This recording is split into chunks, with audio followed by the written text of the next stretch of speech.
ನಮಸ್ಕಾರ ಎಲ್ರಿಗೂ ಸ್ನೇಹಿತರೆ, ಚಾನಲ್ಗೆ ಸ್ವಾಗತ.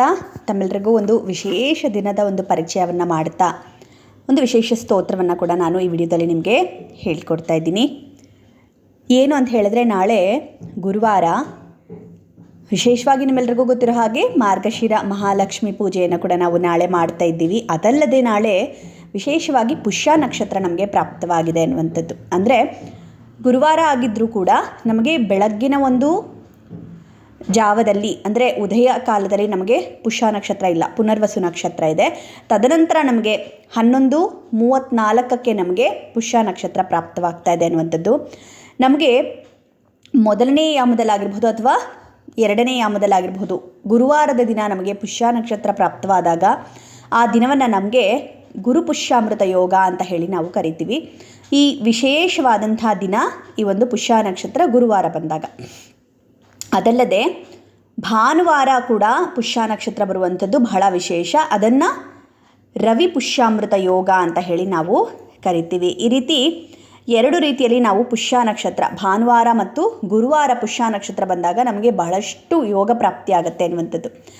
ಏನಂತ ಹೇಳಿದ್ರೆ, ಗುರುವಾರ ದಿನ ನಾವು ಪುಷ್ಯಾಮೃತ ಯೋಗ ಬಂದಾಗ ಅಥವಾ ಪುಷ್ಯ ನಕ್ಷತ್ರ ಬಂದಾಗ ಏನು ಮಾಡಬೇಕು ಮೇಡಮ್ ಅನ್ನೋದಾದರೆ, ಈ ಒಂದು ಪುಷ್ಯ ನಕ್ಷತ್ರದಿಂದ ಮುಂದಿನ ಪುಷ್ಯ ನಕ್ಷತ್ರದವರೆಗೂ ಕೂಡ ನಾವು ಸಂಕಲ್ಪಪೂರ್ವಕವಾಗಿ ಒಂದು ಸ್ತೋತ್ರವನ್ನು ಹಿಡಿದು ಆ ಸ್ತೋತ್ರವನ್ನು ನಮ್ಮ ಮನೋಕಾಮನೆಯನ್ನು ಈಡೇರಿಸಿಕೊಳ್ಳೋದಕ್ಕೋಸ್ಕರವಾಗಿ ಸಂಕಲ್ಪಪೂರ್ವಕವಾಗಿ ಸ್ತೋತ್ರ ಪಾರಾಯಣವನ್ನು ಮಾಡಿದಾಗ ನಮಗೆ ಬಹಳಷ್ಟು ಯಶಸ್ಸು ಸಿಗುತ್ತೆ, ಆ ಸಂಕಲ್ಪ ನಮಗೆ ನೆರವೇರುತ್ತೆ ಅನ್ನುವಂಥದ್ದು ಮೊದಲನೇದು. ಇನ್ನೊಂದು, ಮಕ್ಕಳ ವಿದ್ಯಾಭ್ಯಾಸ ಇರಬಹುದು, ನಮ್ಮ ಜ್ಞಾನಾರ್ಜನೆ ಇರಬಹುದು, ಇದಕ್ಕೆ ಮುಖ್ಯವಾಗಿ ನಮಗೆ ಗುರುಗ್ರಹ ಅನ್ನುವಂಥದ್ದು ತುಂಬಾ ಮುಖ್ಯ. ಯಾಕಂದರೆ ನಮ್ಮ ಜಾತಕದಲ್ಲಿ ಆಗಿರಬಹುದು, ನಮ್ಮ ಜೀವನದಲ್ಲಿ ಆಗಿರಬಹುದು, ಗುರು ಗ್ರಹದ ಮಹಿಮೆ ಇದೆಯಲ್ಲ, ಅದು ನಮಗೆ ಬಹಳನೇ ಮುಖ್ಯ. ಮನುಷ್ಯ ಜ್ಞಾನ ಇಲ್ಲದೆ ಇದ್ದರೆ ಏನನ್ನೂ ಕೂಡ ಮಾಡಲಿಕ್ಕೆ ಆಗೋದಿಲ್ಲ. ನಿಮಗೆ ಎಲ್ಲದಕ್ಕೂ ಕೆಲವೊಂದು ಸತಿ ನಾವು ಯೋಚನೆ ಮಾಡಿದಾಗ ಹಣನೇ ಪರಿಹಾರ ಅಂತ ಅಂದ್ಕೊಳ್ತೀವಿ, ಆದರೆ ಖಂಡಿತ ಇಲ್ಲ. ಮನುಷ್ಯನಿಗೆ ಜ್ಞಾನ ಮೊದಲು. ಜ್ಞಾನವಿಲ್ಲದ ಮನುಷ್ಯ ಏನನ್ನು ಕೂಡ ಸಾಧಿಸೋದಕ್ಕೆ ಆಗಲಿ, ಸಂಪಾದನೆ ಮಾಡಲಿಕ್ಕೆ ಆಗಲಿ ಸಾಧ್ಯವೇ ಇಲ್ಲ ಅನ್ನುವಂಥದ್ದು. ಆ ಜ್ಞಾನವನ್ನು ನೀಡುವಂಥದ್ದು ಈ ಒಂದು ಪುಷ್ಯಾಮೃತ ಯೋಗ ಅನ್ನುವಂಥದ್ದು. ಸ್ನೇಹಿತರೆ, ಈ ಒಂದು ವಿಶೇಷವಾದಂಥ ಯೋಗದಲ್ಲಿ ಮಕ್ಕಳ ಹೆಸರಲ್ಲಾಗಿರಬಹುದು, ಅಥವಾ ಮಕ್ಕಳು ಮನೆಯಲ್ಲಿ ದೊಡ್ಡವರಾಗಿದ್ದಾರೆ, ಕಾಲೇಜ್ಗೆ ಹೋಗ್ತಾ ಇದ್ದಾರೆ ಅನ್ನೋರಾಗಿರ್ಬೋದು, ಅಥವಾ ನಿಮ್ಮ ಮನೇಲಿ ಯಾರಿಗೋ ಆರೋಗ್ಯ ಸರಿಗಿಲ್ಲ ಅನ್ನುವಂಥದ್ದಾಗಿರ್ಬೋದು, ಇಲ್ಲ ಇನ್ನೇನೋ ನಿಮಗೆ ಬೇಕು, ಸಂತಾನ ಬೇಕು ಅನ್ನುವಂಥದ್ದಾಗಿರ್ಬೋದು, ಏನಾದರೂ ಆಗಲಿ ನೀವು ಸಂಕಲ್ಪವನ್ನು ಮಾಡಿಕೊಂಡು ಈ ಒಂದು ಸ್ತೋತ್ರವನ್ನು ಪಾರಾಯಣ ಮಾಡಿದಾಗ, ಸಂಕಲ್ಪಪೂರ್ವಕವಾಗಿ ಸ್ತೋತ್ರ ಪಾರಾಯಣವನ್ನು ಮಾಡಿದಾಗ ತುಂಬಾ ವಿಶೇಷವಾದಂಥ ಫಲವನ್ನು ನೀವು ಪಡ್ಕೊಳ್ತೀರಿ ಅನ್ನುವಂಥದ್ದು ಈ ಒಂದು ಗುರು ಪುಷ್ಯಾಮೃತ ಯೋಗದ ವೈಶಿಷ್ಟ್ಯ. ಹಾಗಾಗಿ ನಾಳೆ ಯಾವ ರೀತಿ ಸಂಕಲ್ಪವನ್ನು ಮಾಡಿಕೊಳ್ಬೇಕು, ಸ್ತೋತ್ರ ಪಾರಾಯಣವನ್ನು ಶುರು ಮಾಡಬೇಕು ಅನ್ನುವಂಥದ್ದನ್ನು ನೋಡ್ಕೊಂಬರೋಣ. ಮೊದಲನೇದಾಗಿ, ಬೆಳಗ್ಗೆ ಧನುರ್ಮಾಸ ಬೇರೆ ನಡೀತಾ ಇರುವಂಥ ಕಾರಣದಿಂದ ಹೇಗೂ ಬೆಳಗ್ಗೆ ಎದ್ದೇಳ್ತೀರಿ ಪ್ರತಿಯೊಬ್ಬರು, ಬೆಳಗ್ಗೆ ತಲೆಗೆ ಸ್ನಾನವನ್ನು ಮಾಡಿಕೊಳ್ಬೇಕು. ಯಾಕಂದರೆ ನಾವು ಯಾವುದೇ ವ್ರತವನ್ನಾಗಲಿ ಪೂಜೆಯನ್ನಾಗಲಿ ನಾವು ಸಂಕಲ್ಪವನ್ನು ಮಾಡಿ ಹಿಡಿತೀವಿ ಅಂದಾಗ, ನಾವು ತಲೆಗೆ ಸ್ನಾನ ಮಾಡದೆ ಸಂಕಲ್ಪ ಮಾಡಿದಾಗ ಆ ಪೂಜೆ ಫಲ ಸಿಗೋದಿಲ್ಲ, ನೆನಪಿರಲಿ. ಕೆಲವೊಬ್ಬರು ಕೇಳ್ತಾ ಇರ್ತೀರಾ, ಮೇಡಮ್ ನಾನಿವತ್ತು ತಲೆಗೆ ಸ್ನಾನ ಮಾಡಲಿಲ್ಲ, ಹಾಗೆ ಸಂಕಲ್ಪ ಹಿಡ್ದಿದ್ದೀನಿ, ಪರವಾಗಿಲ್ವಾ, ನಂಗೆ ಆಗಲಿಲ್ಲ, ಈ ಥರದ್ದೆಲ್ಲ ಹೇಳ್ತಾ ಇರ್ತೀರ. ಆದರೆ ಸಂಕಲ್ಪವಾಗಿ ನೀವೇನಾದರೂ ಹಿಡಿತೀರಿ ಪೂಜೆನ ಅಂದರೆ ತಲೆಗೆ ಸ್ನಾನ ಮಾಡಿನೇ ನೀವು ಸಂಕಲ್ಪವನ್ನು ಮಾಡಿಕೊಳ್ಬೇಕು. ತಲೆಗೆ ಸ್ನಾನ ಮಾಡಿಕೊಂಡು ಬೆಳಗ್ಗೆನೇ ಪೂಜೆ ಎಲ್ಲ ಮಾಡ್ಕೊಂಡಿರ್ತೀರಿ. ಇದಕ್ಕೆ ಅಂತ ಏನೋ ಬೇರೆ ಸ್ಪೆಷಲ್ಲಾಗಿ ಏನೂ ಮಾಡಬೇಕಾಗಿಲ್ಲ ಸ್ನೇಹಿತರೆ. ಸಂಕಲ್ಪವನ್ನು ಹೇಳ್ತೀನಿ ನಾನು. ಆ ರೀತಿ ಕೈಯಲ್ಲಿ ಅಕ್ಷತೆ ಹೂವನ್ನು ಇಟ್ಕೊಂಡು ಸಂಕಲ್ಪವನ್ನು ಮಾಡಿಕೊಂಡು ನಿಮ್ಮ ಕೋರಿಕೆಯನ್ನು ಭಗವಂತನಲ್ಲಿಟ್ಟು, ಇವತ್ತಿನಿಂದ ನಾನು ಈ ಸ್ತೋತ್ರವನ್ನು ಪಾರಾಯಣ ಮಾಡ್ತೀನಿ ಅಂತ ಹೇಳಿಕೊಂಡು ಆ ಸ್ತೋತ್ರವನ್ನು ನಿತ್ಯ 11 ಬಾರಿ ಪಾರಾಯಣವನ್ನು ಮಾಡುವಂಥದ್ದು ಬಹಳನೇ ವಿಶೇಷ.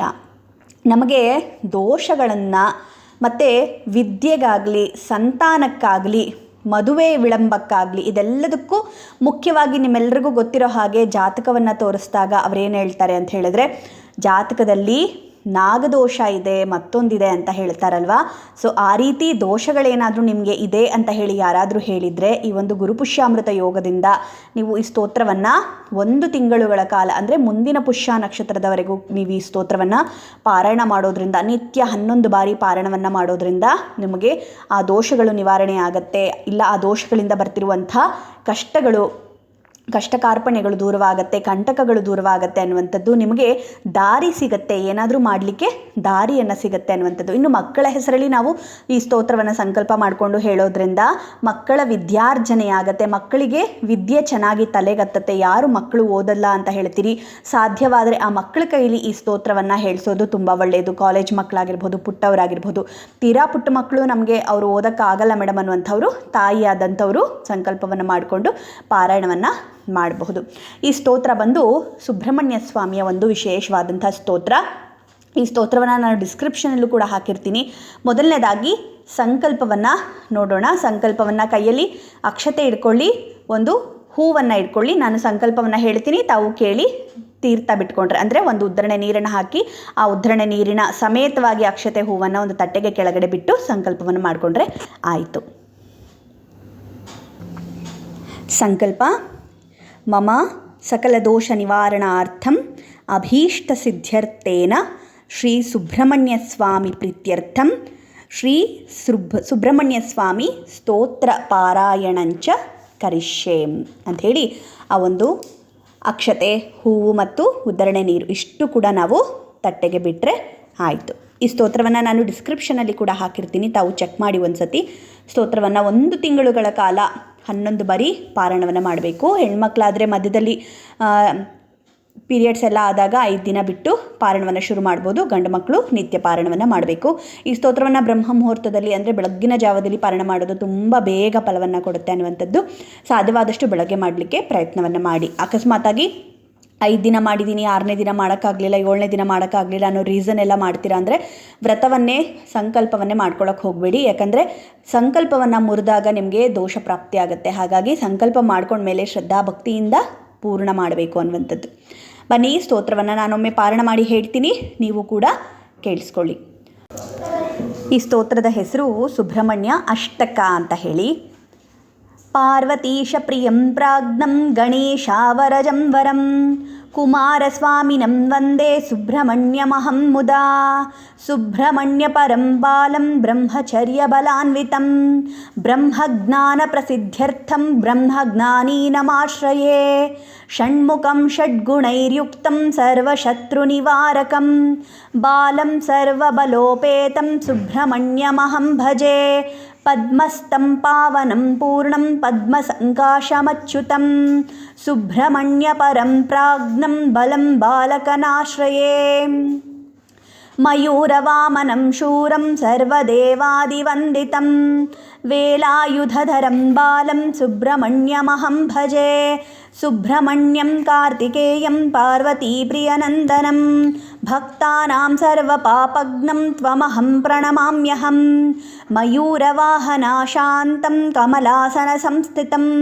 ಶಂಕರಸ್ಯ ಪ್ರಿಯಂ ಪುತ್ರಂ ಸುಬ್ರಹ್ಮಣ್ಯಮಹಂ ಭಜೆ ಹರಸೂನುಂ ಮಹಾತೇಜಂ ಧೃತ ಸರ್ಪವಪುಂ ಶುಭಂ ಸರ್ವಾಭೀಷ್ಟಾರ್ಥಸಿದ್ಧ್ಯರ್ಥಂ ಸುಬ್ರಹ್ಮಣ್ಯ ನಮಾಮ್ಯಹಂ. ಈ ರೀತಿ ತುಂಬ ಸರಳವಾದಂಥ ಸ್ತೋತ್ರ ಸ್ನೇಹಿತರೆ, ಕಷ್ಟ ಏನಿಲ್ಲ. ನಿಮ್ಮ ಸರ್ವ ಅಭೀಷ್ಟವನ್ನು ಕೂಡ ನಿಮಗೆ ಸಿದ್ಧಿಯನ್ನು ಮಾಡಿಕೊಡುವಂಥ ಒಂದು ವಿಶೇಷ ಸುಬ್ರಹ್ಮಣ್ಯ ಸ್ತೋತ್ರ ಇದು. ತಪ್ಪದೆ ಪ್ರತಿಯೊಬ್ಬರು ಪಾರಾಯಣವನ್ನು ಮಾಡಿರಿ, ತುಂಬಾ ಒಳ್ಳೆಯ ಅನುಕೂಲವನ್ನು ನೀವು ಪಡಿತೀರಿ ಅನ್ನಬಹುದು ಈ ಒಂದು ತಿಂಗಳಲ್ಲಿ ನೀವು ಪಾರಾಯಣವನ್ನು ಮಾಡೋದ್ರಿಂದ ಅಂತ ಹೇಳಿ. ಈ ಸ್ತೋತ್ರವನ್ನು ಡಿಸ್ಕ್ರಿಪ್ಷನಲ್ಲಿ ಕೊಟ್ಟಿರ್ತೀನಿ, ಚೆಕ್ ಮಾಡಿ ತಾವು ಒಮ್ಮೆ ಪಾರಾಯಣವನ್ನು ಮಾಡಿ ಕೇಳಿಸ್ಕೊಳ್ಳಿ. ಪಾರಾಯಣವನ್ನು ಮಾಡಿ, ಕಷ್ಟ ಏನಾಗೋದಿಲ್ಲ.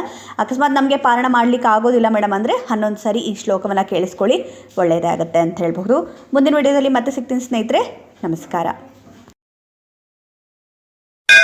ಪೂಜ್ಯಾಯ ರಾಘವೇಂದ್ರಾಯ. ಓಂ ಶ್ರೀ ಸಾಯಿ ಬೃಂದಾವನ ಜ್ಯೋತಿಷ್ಯಂ. ಮಂತ್ರಾಲಯದಲ್ಲಿ ತಮ್ಮ ತಪೋಶಕ್ತಿಯಿಂದ ವಾಕ್ಯ ಸಿದ್ಧಿ, ಮಂತ್ರ ಸಿದ್ಧಿ ಪಡೆದಿರುವ ಪಂಡಿತ್ ಶ್ರೀ ಶಂಕರ್ ರಾವ್ ತಾಂತ್ರಿಕ ಜ್ಯೋತಿಷ್ಯರು. ಶ್ರೀ ಸಾಯಿಬಾಬಾ ಹಾಗೂ ರಾಘವೇಂದ್ರ ಸ್ವಾಮಿಯ ಆರಾಧಕರು. ನಿಮ್ಮ ಸಮಸ್ಯೆಗಳ ಪರಿಹಾರಕ್ಕೆ ಇಲ್ಲಿದೆ ದಿವ್ಯ ಮಾರ್ಗ.